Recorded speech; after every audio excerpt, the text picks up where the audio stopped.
Hi student, welcome to our new video and name of this lesson is Indian Freedom Struggle Second।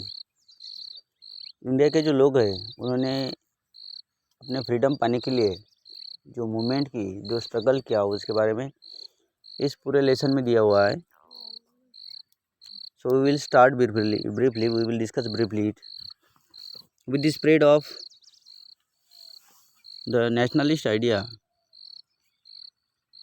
The Indian were beginning to understand the true nature of British rule, which was aimed at meeting only the English interest. Gradually, more Indians joined to movement for the independence. In 1914, war broke out in the world. It was known as the World War First. Indian soldiers were sent to other parts of the world to fight the war on behalf of the British.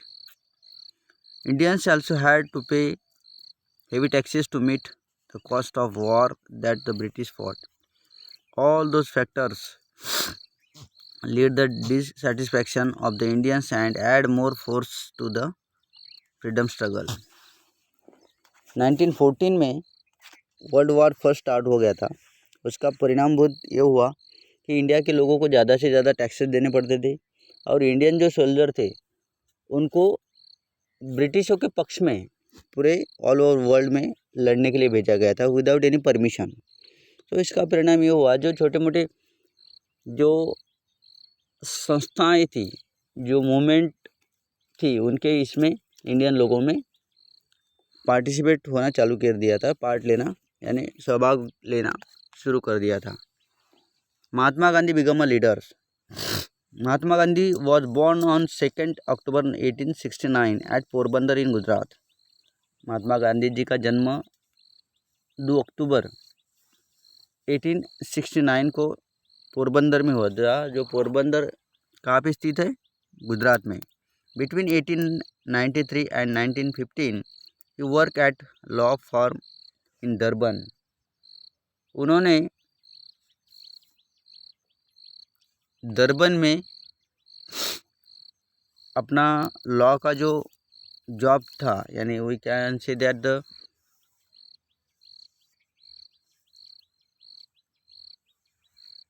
वहाँ पे वो काम करते थे law case में। तो ये जो डरबन है वो साउथ अफ्रीका में है। In South Africa he was shock to see the poor treatment of Indian by the British rulers. जो साउथ अफ्रीका जो कंट्री है वहाँ के ब्रिटिश रूलर ने अपने इंडिया के जो काले लोग थे उनको बुरा बर्ताव देना चालू कर दिया था।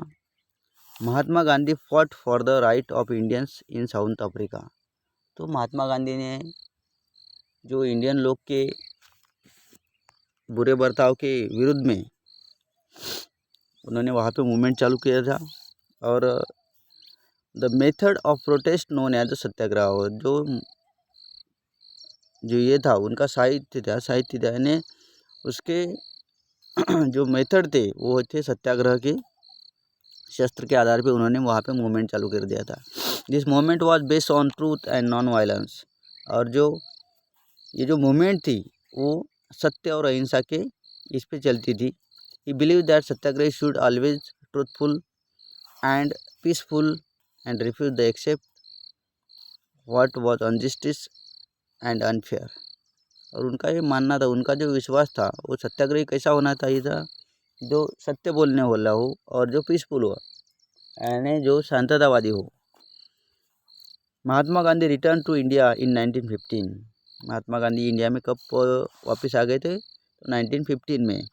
And spend year travelling all over India to understand the problems of common people in village and cities. तो पूरे भारत भर 1 वर्ष तक घूमे। वो किस लिए घूमे? जो इंडिया के जो पुअर पीपल है, जो विलेज में रहते हैं, जो सिटी में रहते हैं, उनके जो प्रॉब्लम्स है उसके बारे में जानने के लिए उन्होंने पूरे भारत भ्रमण किया था पूरे साल भर तक। He join to national the freedom movement in 1919। और राष्ट्रीय मूवमेंट थी उन्होंने वह 1919 में उनमें हिस्सा लिया था। In the same year British pass law known as Rowlatt Act. और उसी साल ब्रिटिश लोगों ने एक एक्ट पास किया था रॉलेट एक्ट। इनके रूल के मुताबिक किसी भी इंडिया के लोगों को विदाउट एनी परमिशन वो जेल में डाल सकते थे। तो उनके विरुद्ध में महात्मा गांधी जी ने हड़ताल चालू किया था। So according to this act any Indian could be put into jail. Indians lead by Mahatma Gandhi protest against act. Mahatma Gandhi के नेतृत्व में इंडियन लोगों ने उसका विरोध किया। द प्रोटेस्ट इंक्लूड डेमोन्स्ट्रेशन, हड़ताल एंड बाइकॉट। तो उनका जो एक साहित्य था यानी उनके जो शस्त्र थे वो क्या थे? डेमोन्स्ट्रेशन, निदर्शन बोलते हैं हम उसको, हड़ताल और boycott. Mahatma Gandhi also asked the leader to go the village and include the patients. तो उन्होंने इंडिया के जो लीडर थे उनको कहा था कि गो टू विलेज यानी खेड्याकडे परत चला and include the peasants, artisan and workers in the struggle for freedom। तो उन्होंने उन लीडरों को क्या बोला था कि include the peasants, artisans and workers in the struggle for freedom। He urged people to use khadi and handloom clothes।